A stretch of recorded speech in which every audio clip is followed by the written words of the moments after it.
All right. I think we're good now. So now I will share my screen.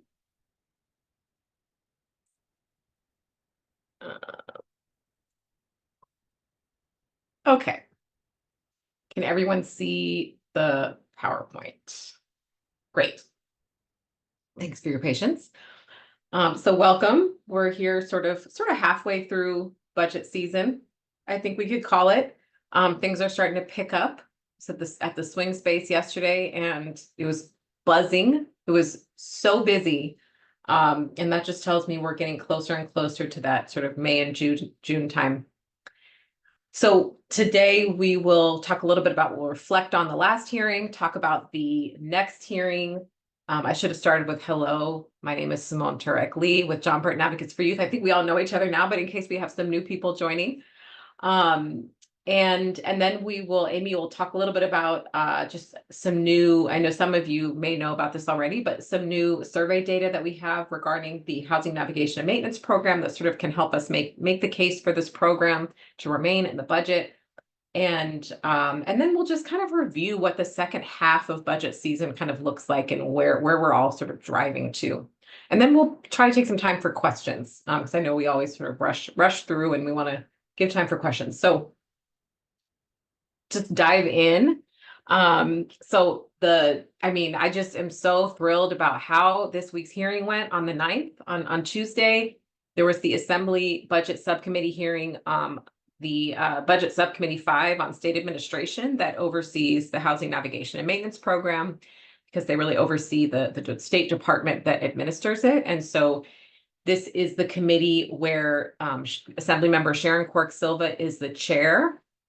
She is one of the members that we did a district visit with, and had a great group from Orange County that visited her, and that was, we learned, so important. And I want to underscore this because, she really, if you have 5 minutes, go to the email I sent, go to her little clip. She makes the case for the importance of advocacy. It was really, honestly, really heartwarming to hear. She basically said, I didn't know about this issue. It wasn't on my radar, wasn't going to object to it, didn't know what this program was about. This group of women came and educated me about it. That's how we learn as members of the legislature, is we have, advocates that come educate us about things, and community members. And she said, and then, I was sold on it. Basically, the group underscored explained, this was for former foster youth. This is important. She said, I had no idea it was helping former foster youth. And she just really, she spoke about specific things mentioned in that visit. She specifically referenced this, the county, Orange County Social Services Agency had this great idea of bringing this binder of all of the paperwork that youth have to complete for their FYI voucher, which is, we all know, it's like good luck getting that all done without someone who's sort of like, this is what this is, this is what this is where, kind of the traffic controller, or the guide to walk you through it. It's really a heavy lift. And so she saw the size of that binder of the paperwork, and she's like, this is like taking out a mortgage. I mean, this is insane. And it really helped her understand why young people need help and guidance in accessing these resources. So that resonated with her. She said, oh, I wish I brought it to the hearing. I show people in my office the paperwork all the time. So she just really very committed to, this program should be preserved. And then another member of the committee, Assemblymember Ward, he made also several supportive remarks about the importance of the program. They definitely responded, the Department of Finance provided some information. They responded really well to that information and asked the right questions. It was really kind of exactly what we want to see happen at a hearing. And then there was great testimony. So one of our youth advocates here at J-Bay, Rosella Willem, testified. I know some of you may have watched the testimony, really very strong. And then we had a series of public comments. We had people who flew up from Southern California, young people drove long distances from different colleges, so different organizations. Really great hearing. Kudos to everyone who participated. Great job. And thank you to that group of Orange County folks that did that visit. That was just so critical. So I just wanted to give, you know, lead with that because it was just such a positive. This is such a bright spot in this advocacy work. Kind of moving on to the next hearing, our next sort of big hearing is April 25th.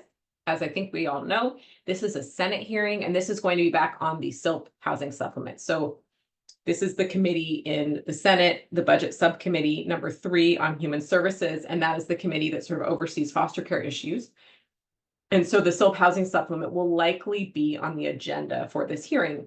And similar to the sort of the assembly hearing on this topic, it will likely also cover the rates reform effort, which we know is kind of, we're sort of entangled with that in the sense of, you know, these are changes to foster care rates. A lot of dialogue about that. And so it'll be an important hearing. If you can attend, and I hope, as you know, hope people can, if you have not yet RSVP'd, there is a link on the slide, and I'll pop it into the, and it's the same link we've been using this whole time, but I know that good luck finding things right when you've closed them out. So here, I'll put it in the chat so people have it. So this is the link to RSVP for 4/25 hearing.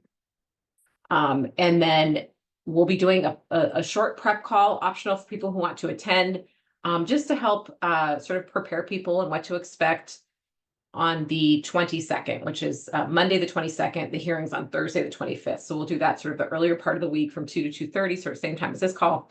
And there's the join information. But if you RSVP for the 4/25 hearing, I'll automatically just add you to the calendar invite for the hearing and the calendar invite for the prep call. And then again, if you can't make the prep call, that's fine. And or maybe you don't need it, but if you do, it's there and you can ask whatever questions you need to ask. This hearing, I want to note, is not in the state capitol.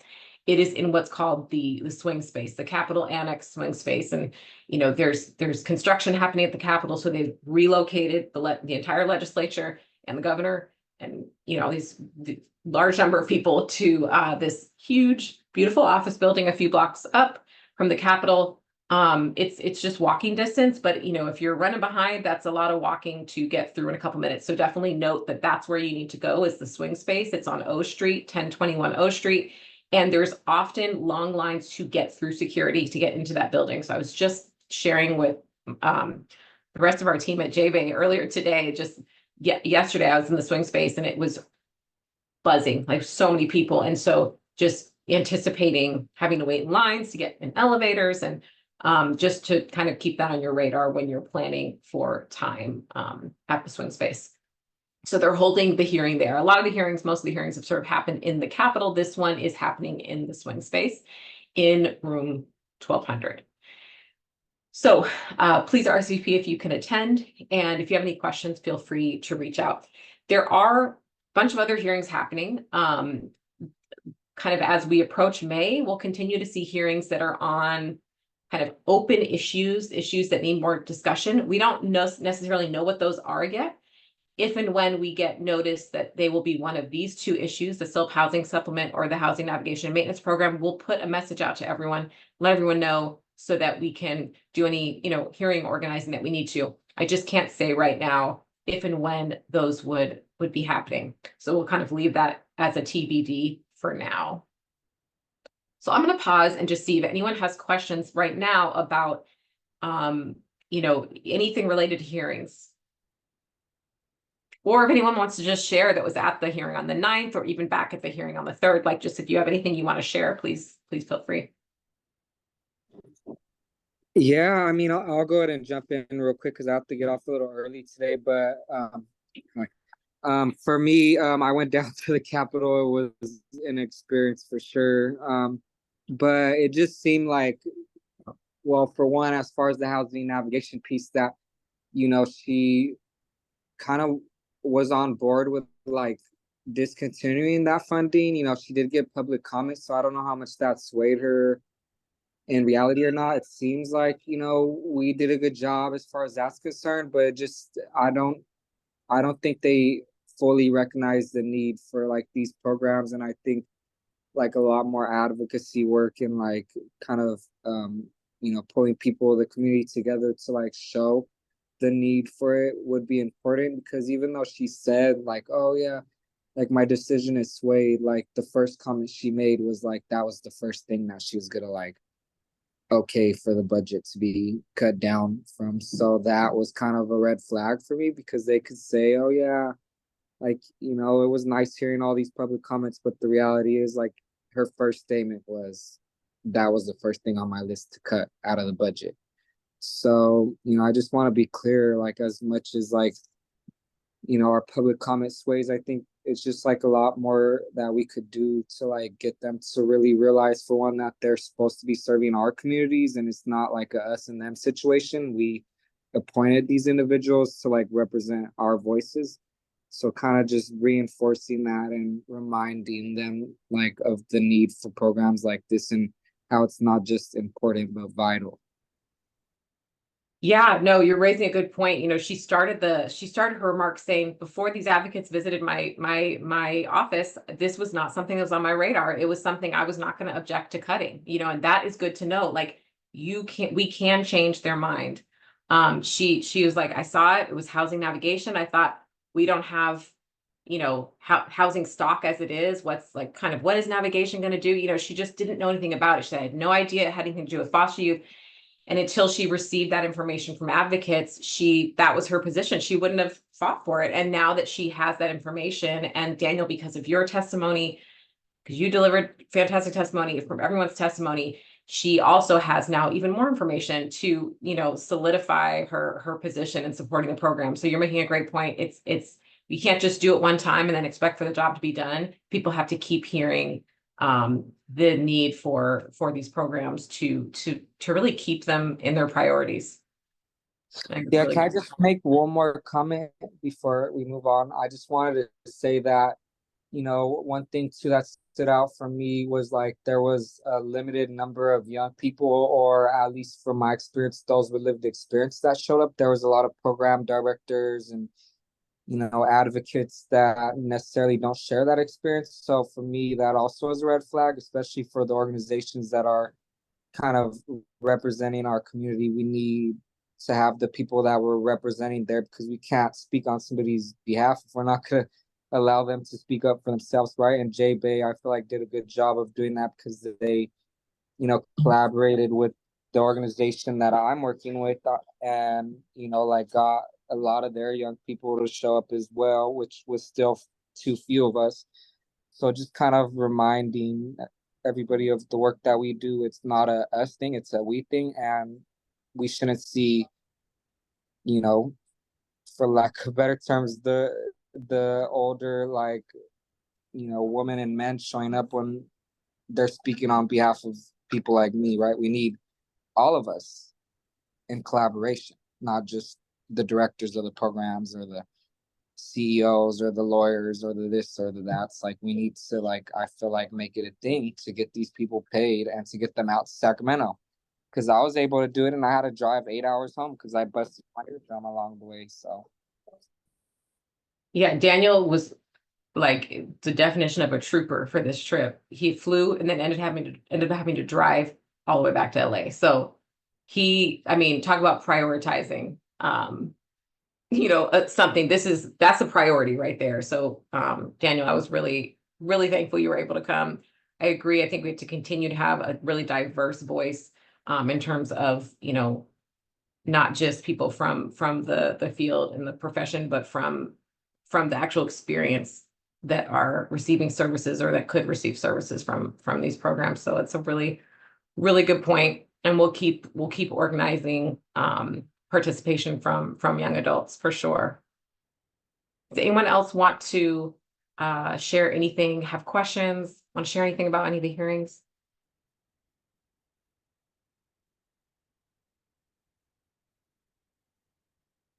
All right, so I will move us along here and pass it to Amy. Thanks, everyone. We're really delighted to be releasing a kind of mini publication to further inform our elected officials about the impact of the elimination of the housing navigation program. We surveyed counties that implement FUP or FYI, and we asked them what would be the impact. And Simone, do you mind putting the publication in the chat just so people have that? And thankfully, thank you, counties, you responded, and you responded honestly. You know, sometimes we don't want to hear the truth, but we have to hear the truth. Almost half, nearly half said that they will stop requesting vouchers if HNMP is eliminated. It gets worse than that. I mean, this publication, it's a good one. They're for 80% of counties, it's their only source of services for young people with FYI or FUP, which is a requirement. Half would stop requesting additional vouchers if HNMP is eliminated. 1 in 3 counties would return FYI or FUP vouchers that are not utilized at the moment. So, you know, those vouchers that haven't been converted into housing. So they gave it to us straight. And we appreciate that, because the practical reality is the federal government requires supportive services for young people with these vouchers. And they don't have the luxury of implementing this program if those dollars aren't available. And so again, it's not always fun to hear, but we need to hear it, and we need to be able to say it very clearly to the people making the decision so that they can understand the implications of their decision. So please take a moment to look at it. Please share this social media post. And then, you know, if you want to write an op-ed about it, if you want to include it in your signature, if you want to send it to your elected official, this publication is only as useful as it is distributed. And so we do want to spread it far and wide. We are using it, using it in all of our meetings. But it's kind of a powerful evidence to back up the common sense. It's like, well, of course they're going to do that. They have to do that. But yet, until you actually have the, you know, the actual evidence to show that, it's just a talking point. And so with this report, we've gone from a talking point to the actual practical reality of the situation. There was even one county that said they would ask young people to surrender their voucher because they wouldn't have, we didn't think that was quite legal. So we would hope that no one would go that far. But I think it was their way of saying, you know, we're serious about this. Like, we're not going to do this program without this money. And so you guys better keep this money. Together, we better keep this money. So again, please help us distribute it with the social media post, and then, you know, other creative strategies to get that out there. Any questions about the study, or just about kind of what I've just shared just now? And the response rate is, it doesn't look great, but you know who really responded are all of the FYI counties. Because, you know, FUP is our legacy program. That's our older program. But if we just would have taken, if we just would have said we were just surveying the FYI counties, the response rate was almost 100%. And so these are the counties that have really stepped forward and said, we want to utilize this HNMP money to operationalize foster youth independence vouchers. And so it's even kind of a bit more troubling than it seems, because it's like, well, only X percentage of the counties responded. Well, almost all of the FYI counties responded, and they're pretty clear in the impact that the elimination of this program would have. So yeah, any questions, comments? You know, again, for us, it's not, you know, they want to serve young people. It's not about disparaging anyone. It's about the practical reality that you need money to do it. All right, well, let's kind of, if there aren't, let's kind of go on to the next slide. Hey, Amy, sorry. Oh, yeah. I did have one quick question, and sorry I'm late. What was the response from the current counties that are pulling down and utilizing the navigation and maintenance funding to pay for current navigators that are currently working with young folks?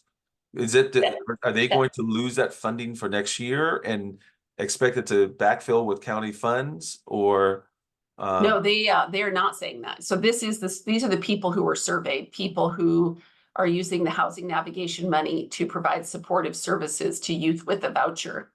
And so if that money would be eliminated, they would stop requesting vouchers. Some of them would even go as far as return existing vouchers. So this is just the group that we're talking about. We surveyed counties that are implementing housing navigation and maintenance funds to provide supportive services and housing navigation for young people with a FYI or a FUP voucher. So it would basically stop this program in its tracks, something we've been saying, but the counties really validated it with their responses to these surveys, to this survey. Yeah. Okay. All right, thanks. Yeah. Because I think sometimes, when we talk to people, it's like, well, will they really, can't they just find some other money? My favorite response is, can't we just use ILP? It's like, well, ILP can't be used for everything. It's not a very big program, actually. It is much smaller than you would ever imagine. I always just I can't believe what it's expected to do for the size of it. And so there are a lot of demands for ILP resources. That's why this program was created, because there wasn't funding for it. Mhm. Is that right? Okay, thanks. Yeah, absolutely. Next slide, Simone. So from here, what do we have next? The second half of the budget season. So when you said we were half through, I felt like saying, Simone, aren't we farther than that? But the reality is we're not. We are just in that January, February, March, April. The governor's May revise will come out, and the dream scenario is that the administration restores this in the May revise. That would be beyond our wildest dreams. And we're meeting with the administration. Is it on Friday, Simone, or on Monday? Tomorrow. Tomorrow. And we will ask them to do that. That would be amazing. I don't think it's very likely, but it's possible. So, essentially the budget hearings have been held. The May revise is, updated revenue figures, updated they take in information. As they say, it's all a conversation, and we see kind of where things stand. Then we get into June, there's more budget hearings, more negotiation, and then it just keeps on marching forward until late June. And then the budget goes into effect on July 1st, and then trailer bills get passed often after July 1st. That's an extremely simplified description of the process. But I think Daniel's point is a good one. I think from here, what actually happens is things kind of go behind the curtain a little bit. Like right now, we're having very public facing hearings, and we need to kind of keep raising this. We can't let our foot off the gas. Like, we've been so successful at communicating the urgency and the negative impact of the reduction of these programs. And we have to sustain the intensity of our communication after the big formal hearings happen. And that becomes challenging because they don't terribly want to hear from us anymore. So we always, we just have to keep finding ways, whether it be memos, whether we do another round of district visits. Simone described how the first round was so effective. Maybe we do a whole nother round. But will only happen if we take responsibility and make this happen. It's not just going to happen. We can't just say we put all this information in, it's going to be considered. We need to press up to the very 11th hour. It just becomes harder because the way to do that becomes a little bit less obvious. A hearing, go to a hearing. So we have to be super creative about how we do that. And at John Burton Advocates for Youth, we often do a lot of these memos and these little briefs. And then that gives us an opportunity to have a circle back with them. And, any question that you're hearing, we should be answering. We can write a memo about it. We can do a publication about it. We can have a webinar about it. That's an opportunity to continue to engage with these stakeholders. Thanks, Daniel, for being here. So it is a important part of the time, but it gets to be less obvious how to keep pressing into the conversation. I'll hand it back over to Simone. Yeah, I mean, I just want to open it up. I know we just have a couple more minutes here, but I know that there are kind of a lot of questions and just, yeah, Carolyn. Sorry, could you just clarify what's a budget trailer bill? Good question. Amy, did you want to take So, that? yeah, absolutely. I mean, this is so the budget bill is kind of, there's a bill that has a number and it has the actual dollar amounts in it. And then the trailer bills, there'll be like an education trailer bill, a higher education trailer bill. It's a bill that trails the budget bill. Think of the budget bill going ahead and then there's these little baby bills that follow it. And it's actually the language that kind of governs the money that's in the budget bill. And so there'll be one big budget bill or one or two, and then there'll be a series of trailer bills, and the trailer bills are specific to the substantive area. So there'll be a human services trailer bill, and these are huge bills that are hundreds and hundreds of pages. But they're really the language that kind of controls the money in the big budget bill. And so even though the budget is passed, that technically puts the dollars into the budget, we have to stay vigilant and make sure that the language in the trailer bill is just correct. So that's a really good question. I'm really glad you asked that.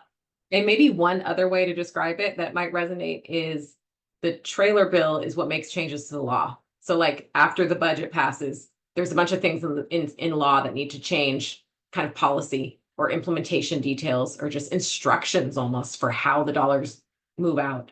And so those changes to law are in the trailer bills. And same thing that Amy said, but just another way to think about it if that resonates.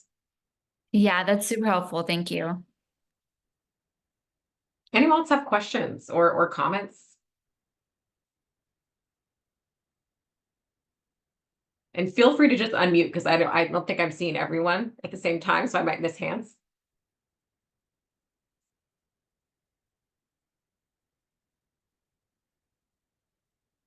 All right, well, we're at 2:30. I really appreciate everyone who's able to join. We'll keep sending email updates and we'll see everyone hopefully either on the prep call, at the hearing, on our next check-in call, coalition call, or just along the way. Email us, give us a call. And go ahead, Amy. Well, one thing I can't believe, at the very beginning of this process, we talked about a lobby day on the 23rd. And then we pivoted and said, we don't want to wait till the 23rd. We want to lobby every week. And that's why Simone has camped herself out in the swing space every Wednesday with Kathy Van Austin and many of you to kind of march those halls. And so the idea of a mass lobby day was kind of, put aside. But we did keep a reception that we're holding on April 23rd. And we are going to have Mike McGuire, the speaker. We're having a collection of political powerhouses, bringing them together, sure, to celebrate our 20th anniversary. But more importantly, we want to take that time to bend their ear about the budget. And so if you are based in Sacramento and you would like to join us, we would love to have you. And to use that time, of course, have a drink, have a nibble. And then also let's talk to these spectacular collection of people who are coming. And so as follow-up, I'll ask Simone to include the registration link. We will include a promo code that waives the $100 ticket fee. But again, it's only register if you really are going to come because the space is limited. But certainly as members of this valuable coalition, we want to include you in that so that, again, we can use that time again, to have some fun together, but also to have good conversations with our elected officials. So we'll make sure to include that. Thanks, Amy. Anybody else before we jump off? Sorry, just I guess as a follow-up, so will advocates have the opportunity to review the language in the trailer bills before they get voted on, or what does that process look like? Great question. So trailer bills get posted, just like any bills get posted, and they're publicly available online, and anyone can look at them as they make their way through the legislature. They have to go through, various committees review them. People, there's a review process that'll last, for at least a couple weeks, couple months, depends on what it is. But you can absolutely look at it, and then if any of us have amendments we want to request for bills, I mean, you can make those requests. So for example, there's a trailer bill that the Department of Social Services has put out on their rates reform effort. We've requested amendments to that to ensure the SILP housing supplement is not phased out as it's currently proposed in their trailer bill. So that's exactly what you're describing is sort of what we did. Looked at it, said, not liking this, shared with them, we would like to request these amendments. And then we don't just tell them that, we tell all the budget consultants and the administration, and and then that becomes a conversation that we have with them. So yeah, they're absolutely there for public consumption. And they are usually amended, one or more times before they're signed. And I just put in the chat what trailer bills are currently, it's on the Department of Finance website. But I think the point I want to make about trailer bills is there's much less sunshine on them. It's a very oblique process. It's not like a policy bill where there's a policy hearing and then a fight, it is a little bit less transparent.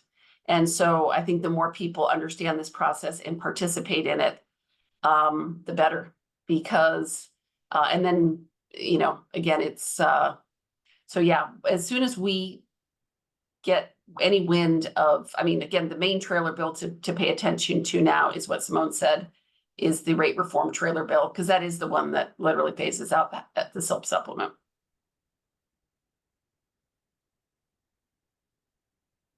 All right. Well, since we're at 2:35, I'll close us out. And then if Carolyn or if anyone else has follow-up questions, feel free to shoot me an email. And we'll follow up with information in email as well.